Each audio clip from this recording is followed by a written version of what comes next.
নমস্কার সবাইকে। সবাই কেমন আছেন? আশা করি সবাই অনেক ভালো আছেন। কালকে একটা ভিডিও করেছিলাম আমি, যে আরজি মেডিকেল কলেজের লেডি ডাক্তার, এখন উনি আমাদের মাঝে নাই। আর এইসব বিষয়ে আপনারা সবাই আশা করি সব কিছু জেনে গেছেন। আর এটার উপযুক্ত শাস্তিটা সবাই চাইছি, আমরা সবাই চাইছি। সেই জন্য আমাদের লড়াইটা থামবে না, এটা আমরা আশা রাখছি। লড়াইটা একদম আমরা এগিয়ে যেতে চাই। এই লড়াইয়ে সবাই ময়দানে আসুন। আমরা যত পারি, যতটুকু পারি চেষ্টা করছি। আমি আজকে আরেকটি ভিডিও পেলাম, যেটা আপনাদের কাছে এখনই শোনাবো। কল রেকর্ডিংটা তো আপনারা একটু শুনে নিন। এই কল রেকর্ডিংয়ে কি কি কথোপকথন হয়েছিল সেটা আপনারা শুনে নিন। শুনলে বুঝতে পারবেন যে এই দুষ্কৃতীদেরকে কীভাবে এখনও ধামাচাপা দিয়ে চেষ্টা করা হচ্ছে, এই কেসটাকে কিভাবে করে ডিসমিস করা যায়। তো সেটার জন্য আমরা সবাই যদি আওয়াজ বন্ধ করে রেখে দিস তাহলে চলবে না। আমরা কিন্তু লড়াইয়ে এগিয়ে আসবো। রেকর্ডিংটি শোনাচ্ছি।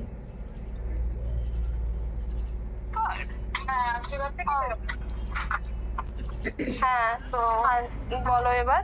বলছি ওটা হয়েছে কি বলতো, ও 2টো অবধি পেশেন্ট ডেকেছে, ঠিক আছে?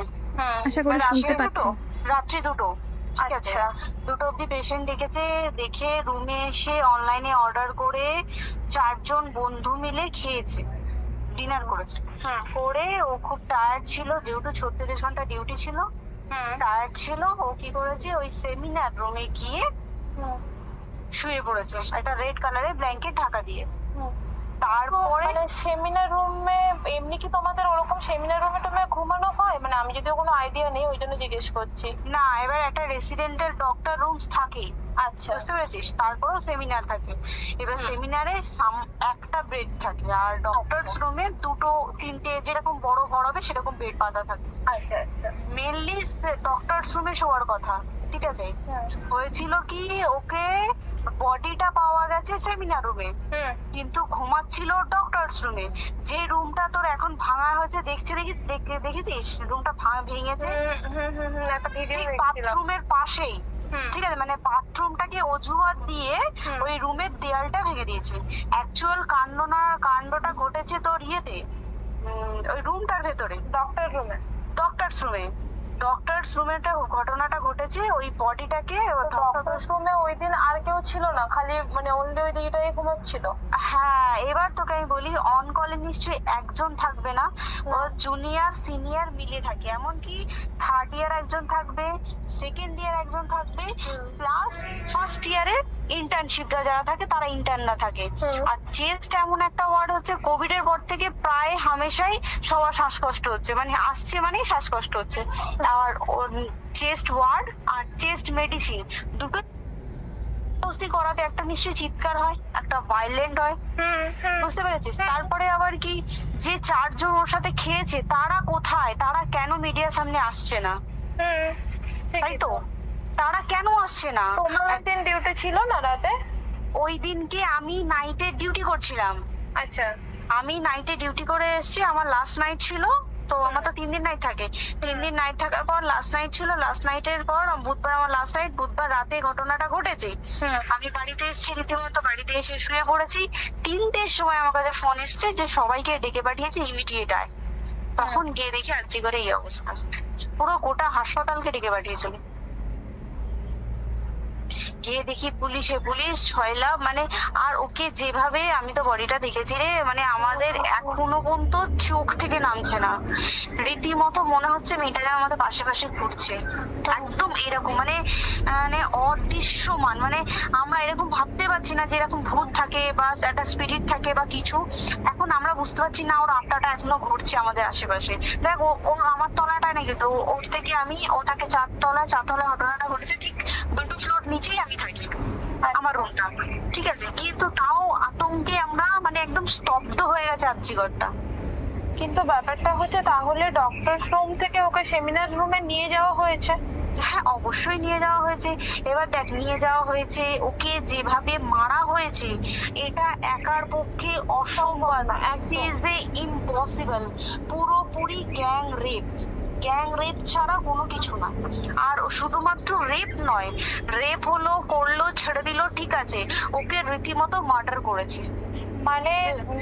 হিসেব মতো যা বুঝছি তোমার কথাতে, হ্যাঁ। ওটা হচ্ছে ওর ওই বন্ধু বান্ধব মেয়ের জড়িত। এক্স্যাক্টলি, হয় ওর বন্ধু বান্ধব কেউ, ঠিক আছে, মানে 4 জনের মধ্যে কেউ, আইদার ওকে এমন কিছু করতে বলতে, এক বড় বড় কোম্পানিতে তো এরকম হয়, মানে হয় তুমি আমার সাথে কম্প্রোমাইজ করো, নয় তুমি চাকরি ছেড়ে চলে যাও, হয় তো।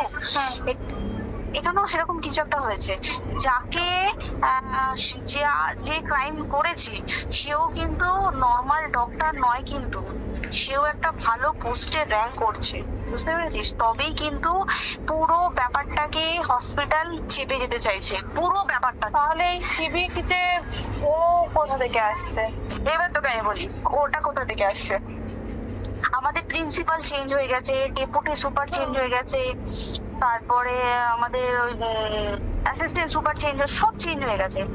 তারপরে যে ওয়ার্ডের ডাক্তাররা ছিল, সিস্টাররা ছিল, ওয়ার্ড বয়রা ছিল, মাসিরা ছিল, সবাইকে ডেকে এখন সাসপেন্ড করা হয়েছে। তারা কোথাও যেতে পারবে না, রোজ গিয়ে কোর্টে গিয়ে দেখা করছে। আজকেও কোর্টে গেছিল সবাই। তারপরে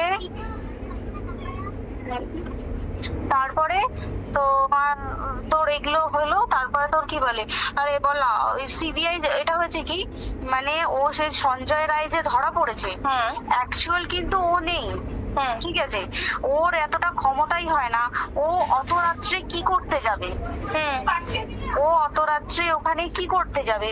ও না পেশেন্ট, ও নাকি বলছে দালাল পেশেন্ট নিয়ে গেছে। তো পেশেন্ট নিয়ে যখন গেছে, দিদিটার রুমে যখন যাবে, নিশ্চয়ই দিদিটার রুমে কোনো কাগজপত্র দেখাতে যাবে। সেই অবস্থায় গিয়ে দেখে যে এরকম এরকম ঘটনা, তার ছাপি এরকম কিছু, তাও কিছু নয়, শুধু গেছে, দেখছে ড্রিঙ্ক অবস্থায়, ওকে ক্যামেরায় দেখা গেছে ড্রিঙ্ক অবস্থায় গেছে আর এসছে, এইটুকুই দেখা গেছে। তারপরে হচ্ছে কি, তোর অনেক রকম, এখানে অনেক রকম ব্যাপার আছে। যে দিনকে ঘটনাটা ঘটে তার ঠিক 2 দিন পরে ওই সেমিনার বাথরুমের অজুহাত দিয়ে ডক্টর যে রুমের দেওয়ালটা আছে, ওই দেওয়ালটা ভেঙে দিয়েছে। কেন? প্রথমে ওকে বললো সুসাইড করেছে, আমাদের যখন ফার্স্ট খবর আছে তখন সুসাইড করেছে। তারপরে যখন হসপিটালে যাই তখন গিয়ে শুনছি নাকি না, সুসাইড করেনি, এটা রেপ করেছে, রেপ করে মার্ডার করা হচ্ছে। এখানে বিশাল বড় একটা গেম চলছে। আর ওর উপর কি রাগ ছিল, মানে? হ্যাঁ হ্যাঁ হ্যাঁ হ্যাঁ হ্যাঁ হ্যাঁ একদম। আমি তোকে কি বললাম, শোন, তুই যদি কারোর সাথে কম্প্রোমাইজ করি তাহলে তোর পোস্ট করবে, তুই কারোর সাথে কম্প্রোমাইজ করবি না তোকে মার্ডার করে দেবে। মানে ওরকম টাইপের কিছু, এরকমই টাইপের কিছু একটা ছিল। আইদার খুব রাফ, মানে খুব রাগ, খুব মানে খুব ওর উপরে খুব ফ্রাস্ট্রেশন ছিল, যারই ছিল খুব ফ্রাস্ট্রেশন ছিল।